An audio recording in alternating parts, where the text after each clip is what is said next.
Viewers फिर दोबारा थोड़ा स्वागत है प्रोग्राम सच्चे सच विच जी। डॉक्टर साहब साडी अगली ईमेल वीर बलजीत सिंह जी दी है। ये लिखते हैं डॉक्टर साहब जी वाहिगुरू जी का खालसा वाहिगुरू जी की फतेह। मैं तुहानू यूट्यूब लिंक भेज रहा हाँ जिस विच पाकिस्तानी स्टेज ड्रामे वाले गल विच माला ते श्री साहिब पा के सिखां नू बदनाम कर रहे ने। प्लीज़ इस नू वेखना अते इन्हां लोकां ते एक्शन भी जरूर लेना। धन्नवाद जी डॉक्टर साहब। ਵੀਰ ਬਲਜੀਤ ਸਿੰਘ ਜੀ ਦਾ ਬਹੁਤ ਧੰਨਵਾਦ। ਉਹਨਾਂ ਨੇ ਸਾਨੂੰ ਲਿਖਿਆ ਜੀ। ਉਸ ਜਿਹੜਾ ਉਹਨਾਂ ਨੇ YouTube ਲਿੰਕ ਵੀ ਭੇਜਿਆ ਉਹ ਵੀ ਮੈਂ ਦੇਖਿਆ, ਹਾਲਾਂਕਿ ਉਹਨੂੰ ਦੇਖਣਾ ਔਖਾ ਸੀ ਜੀ ਜੀ। ਇਸ ਲਈ ਨਹੀਂ ਕਿ ਉਹਦੇ 'ਚ ਜਿਵੇਂ ਉਹਨਾਂ ਨੇ ਕਿਹਾ ਵੀ ਸਿੱਖੀ ਬਾਰੇ ਉਸ ਨੂੰ ਮਜ਼ਾਹੀਆ ਤੌਰ 'ਤੇ ਪੇਸ਼ ਕੀਤਾ ਗਿਆ, ਉਹ ਤਾਂ ਬੜੀ ਘਟੀਆ ਹਰਕਤ ਹੈ ਜੀ। ਪਰ ਕੁੱਲ ਮਿਲਾ ਕੇ ਜਿਸ ਕਿਸਮ ਦਾ ਵਲਗਰ ਜਿਹਨੂੰ ਫੌਸ਼ ਕਹਿੰਦੇ ਨੇ ਪੰਜਾਬੀ ਦੇ ਵਿੱਚ, ਉਹ ਸਾਰੀ ਪ੍ਰੈਜੈਂਟੇਸ਼ਨ ਹੈ ਜੀ। ਇਹ ਦੁੱਖ ਦੀ ਗੱਲ ਹੈ ਵੀ ਸਾਡਾ ਸੱਭਿਆਚਾਰ, ਸਾਡਾ ਕਲਚਰ, ਪੰਜਾਬੀ ਜਿਹੜਾ ਸਾਡਾ ਵਿਰਸਾ ਹੈ ਉਹ ਇੰਨਾ ਅਮੀਰ ਵਿਰਸਾ ਹੈ, ਇੰਨਾ ਬਾਪਰਦਾ, ਬਾਇਜ਼ਤ, ਬਹੁ ਬੇਟੀਆਂ, ਬੱਚੀਆਂ, ਅਸੀਂ ਕਿਵੇਂ ਜਿਹੜਾ ਉਹ ਸਾਰੇ ਨੂੰ ਬੜੇ ਸਲੀਕੇ ਦੇ ਨਾਲ ਸਮਾਜ ਦੇ ਵਿੱਚ ਸਾਡਾ ਇੱਕ ਉਸ ਨੂੰ ਅਸੀਂ ਬੈਲੈਂਸ ਕੀਤਾ ਹੋਇਆ ਹੈ। ਪਰ ਇਸ ਕਿਸਮ ਦੇ ਡਰਾਮੇ ਜਿਹੜੇ ਕਿ ਸਾਡੀ ਆਡੀਅנס ਹੀ ਸਾਹਮਣੇ ਬੈਠੀ ਦੰਦ ਕੱਢ ਰਹੇ ਹੁੰਦੇ ਨੇ ਜੀ ਜੀ, ਔਰ ਕਿਵੇਂ ਜਿਹੜਾ ਘਟੀਆ ਲੈਵਲ ਦੇ ਉੱਤੇ ਔਰ ਬੜੀ ਵਲਗੈਰਿਟੀ ਵਾਲੇ ਜਿਹੜੇ ਸਾਰੀ ਉਹਦੀ ਡਾਇਲੌਗ ਔਰ ਦੂਸਰਾ ਕਿਸਮ ਦਾ ਹੈਗੇ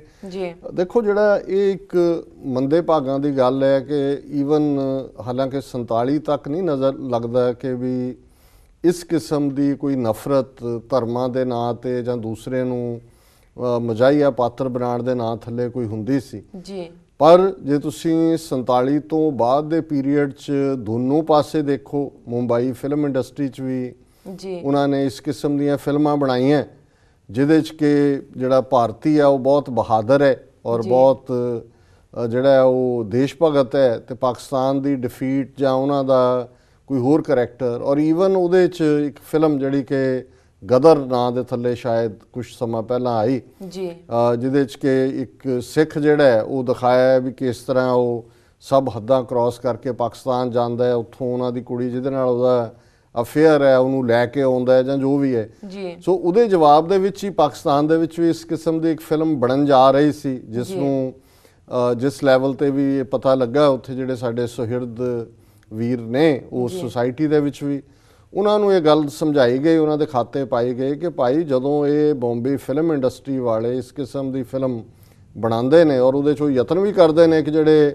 ਸਿੱਖਾਂ ਦੇ ਪਤਤ ਮੁੰਡੇ ਫਿਲਮੀ ਐਕਟਰ ਨੇ ਉਹਨਾਂ ਨੂੰ ਲਿਆ ਜਾਏ ਉਹਦੇ 'ਚ ਜੀ ਜੀ, ਤੇ ਇਹਦਾ ਮਤਲਬ ਇਹ ਨਹੀਂ ਹੈ ਵੀ ਸਿੱਖ ਕੌਮ ਤੁਹਾਡੇ ਨਾਲ, ਕਿਉਂਕਿ ਅਸੀਂ ਤਾਂ ਇਹਨਾਂ ਦੇ ਵੱਸ ਪਏ ਹੋਏ ਹਾਂ। ਸੋ ਇਹ ਚਾਹੁੰਦੇ ਨੇ ਕਿ ਇਸ ਕਿਸਮ ਦਾ ਮਾਹੌਲ ਸਿਰਜਿਆ ਜਾਏ ਕਿ ਸਿੱਖਾਂ ਤੋਂ ਉਹ ਰੋਲ ਕਰਵਾਓ ਤੇ ਉਹਦੇ ਜਵਾਬ 'ਚ ਫਿਰ ਪਾਕਿਸਤਾਨ ਵਾਲਿਆਂ ਨੇ ਵੀ ਜਦੋਂ ਕਰਨੇ ਤੇ ਉਹ ਜਵਾਬੀ ਕਾਰਵਾਈ ਦੇ ਤੌਰ ਤੇ ਹੁੰਦਾ ਜੀ ਜੀ। ਸੋ ਅਸੀਂ ਸਮਝਦੇ ਹਾਂ ਵੀ ਇੱਕ ਪਾਰਟ ਤਾਂ ਇਹ ਹੁੰਦਾ ਔਰ ਉਹ ਇਸ ਗੱਲ ਦਾ ਅਸੀਂ ਕ੍ਰੈਡਿਟ ਦਿਆਂਗੇ ਉਹਨਾਂ ਨੂੰ ਜਿਹੜੇ ਫਿਲਮ ਪ੍ਰੋਡਿਊਸਰ ਨੇ ਆਲਰੇਡੀ ਸਕ੍ਰਿਪਟ ਫਾਈਨਲ ਕੀਤੀ ਹੋਈ ਸੀ, ਮਨੀ ਉਹਦੇ ਤੇ ਇਨਵੈਸਟ ਵੀ ਕੀਤੀ ਸੀ ਜੀ, ਲੇਕਿਨ ਉਹਨਾਂ ਨੂੰ ਇਹ ਵਿਦਡਰਾ ਉਹਨਾਂ ਨੇ ਕਰ ਲਿਆ ਉਹ ਸਾਰੇ ਪਲਾਟ ਨੂੰ ਔਰ ਉਹ ਫਿਲਮ ਨਹੀਂ ਬਣੀ ਜੀ। ਇਸੇ ਤਰ੍ਹਾਂ ਈਵਨ ਕਾਇਦੇ ਆਜ਼ਮ ਦੀ ਜ਼ਿੰਦਗੀ ਦੇ ਉੱਤੇ ਇੱਕ ਫਿਲਮ ਬਣ ਰਹੀ ਸੀ 7-8 ਸਾਲ ਪਹਿਲਾਂ ਦੀ ਗੱਲ ਹੈ ਜੀ। ਉਹਦੇ ਜਦੋਂ ਥੋੜੇ ਜਿਹੇ ਰਿਵਿਊ ਆਏ ਬਣ ਗਈ ਸੀ, ਸ਼ਾਇਦ ਪਾਕਿਸਤਾਨੀ ਨੇ ਬਣਾਈ ਔਰ ਪਾਕਿਸਤਾਨ ਗਵਰਨਮੈਂਟ ਨੇ ਵੀ ਉਹਦੇ 'ਚ ਪੈਸਾ ਇਨਵੈਸਟ ਕੀਤਾ ਸੀ ਔਰ ਇੱਕ ਇੱਥੋਂ ਦੀ ਅਮਰੀਕਨ ਯੂਨੀਵਰਸਿਟੀ ਦਾ ਪਾਕਿਸਤਾਨੀ ਮੂਲ ਦਾ ਪ੍ਰੋਫੈਸਰ ਵੀ ਉਹਦੇ 'ਚ ਇਨਵੋਲਵ ਸੀ। ਸੋ ਜਦੋਂ ਉਹਦੇ ਕੁਝ ਸੀਨ ਸਾਹਮਣੇ ਆਏ ਤੇ ਮੇਰੇ ਮਿੱਤਰ ਮਿਸਟਰ ਏ ਸ਼ੇਖ ਜਿਹੜੇ ਕਸ਼ਮੀਰ ਅਮਰੀਕਨ ਐਸੋਸੀਏਸ਼ਨ ਨੂੰ ਹੈਡ ਕਰਦੇ ਸੀ, ਉਹਨਾਂ ਨੇ ਕਿਸੇ ਪਾਕਿਸਤਾਨੀ ਪੇਪਰ 'ਚ ਦੇਖਿਆ, ਉਹ ਬੜੇ ਖਫਾ ਹੋਏ ਇਸ ਗੱਲ ਤੇ। ਉਹਨਾਂ ਨੇ ਫੌਰਨ ਮਿਸਟਰ ਮੁਸ਼ਾਹਿਦ ਹੁਸੈਨ ਜਿਹੜੇ ਕਿ ਉਦੋਂ ਇਨਫੋਰਮੇਸ਼ਨ ਐਂਡ ਬ੍ਰੌਡਕਾਸਟਿੰਗ ਮਿਨਿਸਟਰ ਸੀ ਪਾਕਿਸਤਾਨ ਦੇ ਵਿੱਚ, ਉਹਨਾਂ ਨੂੰ ਲਿਖਿਆ ਕਿ ਵੀ ਇਹ ਤੁਸੀਂ ਜਿਹੜਾ ਗਵਰਨਮੈਂਟ ਦੇ ਪੈਸੇ ਖਰਚ ਕੇ ਫਿਲਮ ਬਣਾਉਣ ਲੱਗੇ ਹੋ, ਇਹ ਤੁਸੀਂ ਸਿੱਖਾਂ ਦੇ ਨਾਲ ਫਿਰ ਨਫ਼ਰਤ ਔਰ ਫਿਰ ਟਕਰਾਅ ਦੀ ਲਾਈਨ ਲੈਣੀ ਹੈ ਕਿ ਵੀ ਇਹ ਸ਼ਰਾਰਤ ਕੀਤੀ ਹੈ ਇਹਨਾਂ ਨੇ ਕਿ ਉਸ ਸਾਰੇ ਪਾਰਟ ਨੂੰ ਬਿਲਕੁਲ ਮਿਸ ਰਿਪਰੈਜ਼ੈਂਟ ਕੀਤਾ। ਔਰ ਮੇਰਾ ਖਿਆਲ ਹੈ ਕਿ ਵੀ ਉਦੋਂ ਉਸ ਫਿਲਮ ਦੀ ਜਿਹੜੀ ਹੈ ਈਵਨ ਉਸ ਦਾ ਰਿਲੇ ਹੋਣਾ ਵੀ ਰੁਕ ਗਿਆ ਸੀ ਔਰ ਉਹ ਕਦੇ ਵੀ ਨਹੀਂ ਉਹ ਫਿਲਮ ਬਾਹਰ ਆਈ। ਸੋ ਕਹਿਣ ਦਾ ਮਤਲਬ ਇਹ ਹੈ ਵੀ ਜਦੋਂ ਤਾਂ ਇਸ ਲੈਵਲ 'ਤੇ ਕੋਈ ਗੱਲ ਹੁੰਦੀ ਹੈ ਔਰ ਚੰਗੇ ਬੰਦੇ ਦੋਨੋਂ ਪਾਸੇ ਇਸ ਗੱਲ ਨੂੰ ਇੱਕ ਦੂਜੇ ਦੇ ਨੋਟਿਸ ਦੇ ਵਿੱਚ ਲਿਆਉਂਦੇ ਨੇ ਉਦੋਂ ਤਾਂ ਰੋਕ ਦਿੱਤੇ ਜਾਂਦੇ। ਹੁਣ ਇਹ ਜਿਹੜੇ ਚੀਪ ਜਿਹੇ ਡਰਾਮੇ ਨੇ ਜਿਹੜੇ ਕਿ ਉੱਥੇ ਟੁੱਟੀਆਂ ਜਿਹੀਆਂ ਦੁਕਾਨਾਂ ਦੇ ਪਿੱਛੇ ਬਹਿ ਕੇ ਘਟੀਆ ਜਿਹੇ ਲਿਬਾਸ ਪਵਾ ਕੇ ਘਟੀਆ ਜਿਹੇ ਕਲਾਕਾਰਾਂ ਤੋਂ ਕਰਵਾ ਕੇ ਅਪਲੋਡ ਕਰ ਦਿੰਦੇ ਨੇ, ਇਹਦੇ ਤੋਂ ਤੁਹਾਨੂੰ ਇਹ ਵੀ ਨਹੀਂ ਪਤਾ ਹੁੰਦਾ ਇਹਦੀ ਮਲਕੀਅਤ ਕਿਹਦੀ ਹੈ, ਬਣਾਇਆ ਕਿਨੇ ਸੀ, ਕੌਣ ਹੈ। ਸੋ ਮੇਰਾ ਖਿਆਲ ਹੈ ਵੀ ਇਹਦੇ ਨੂੰ ਤਾਂ ਅਸੀਂ ਕੀ ਫੋਲੋ ਕਰਾਂਗੇ ਜਾਂ ਇਸ ਦਾ ਕੀ ਫੋਲੋ ਕੀਤਾ ਜਾ ਸਕਦਾ, ਪਰ ਇਸ ਜ਼ਹਿਨੀਅਤ ਨੂੰ ਸਮਝਣ ਦੀ ਲੋੜ ਹੈ ਜਿਹੜੀ ਕਿ ਦੋਵੇਂ ਪਾਸਿਓਂ ਹੀ ਇਸ ਕਿਸਮ ਦੀ ਕੋਈ ਗੱਲਬਾਤ ਕਰਦੀ ਹੈ। ਔਰ ਉਹਦੇ 'ਚ ਕਈ ਵਾਰ ਈਵਨ ਗੁੱਡਵਿਲ ਕਰਨ ਵਾਲੇ ਵੀ ਗਲਤੀ ਕਰ ਜਾਂਦੇ ਨੇ। ਜਿਵੇਂ ਬਾਬਾ ਬੁੱਲੇ ਸ਼ਾਹ ਦੇ ਉੱਤੇ ਲਾਹੌਰ ਦੇ ਇੱਕ ਥੀਏਟਰ ਨੇ ਡਰਾਮਾ ਕੋਈ ਬਣਾਇਆ ਔਰ ਉਹਨਾਂ ਨੇ ਅੰਮ੍ਰਿਤਸਰ ਦੀ ਸਟੇਜ ਤੇ ਉਹਨਾਂ ਨੂੰ ਇਨਵਾਈਟ ਕੀਤਾ ਗਿਆ। ਅੰਮ੍ਰਿਤਸਰ ਦੀ ਸਟੇਜ ਦੇ ਉੱਤੇ ਉਹਨਾਂ ਨੇ ਜਿਹੜਾ ਉਸ ਨੂੰ ਜਿਹੜਾ ਖਾਲਸਾ ਕਾਲਜ ਉਹਨਾਂ ਨੇ ਪਲੇ ਕੀਤਾ ਜੀ। ਹੁਣ ਉਹਦੇ 'ਚ ਕੁਝ ਡਾਇਲੋਗ ਇਸ ਕਿਸਮ ਦੇ ਦਿਖਾਏ ਜਿਹਦੇ ਤੋਂ ਸਟੂਡੈਂਟ ਭੜਕੇ ਖਾਲਸਾ ਕਾਲਜ ਦੇ ਵੀ। ਉਹ ਬਾਬਾ ਬੰਦਾ ਸਿੰਘ ਬਹਾਦਰ ਔਰ ਬੁੱਲੇ ਸ਼ਾਹ ਦੇ ਵਿਚਕਾਰ ਸੀ ਕਿ ਬੁੱਲੇ ਸ਼ਾਹ ਉਹਨਾਂ ਨੂੰ ਕਹਿ ਰਿਹਾ ਵੀ ਤੂੰ ਜ਼ੁਲਮ ਨਾ ਕਰ, ਤੂੰ ਬੇਗੁਨਾਹ ਨੂੰ ਮਾਰ ਰਹੇ ਹੈ, ਤੂੰ ਇਹ ਕਰ ਰਹੇ ਹੈ। ਉਹ ਅੱਗੋਂ ਉਹਨਾਂ ਦੇ ਜ਼ੁਲਮਾਂ ਦੀ ਕਹਾਣੀ ਕਹਿ ਰਹੇ।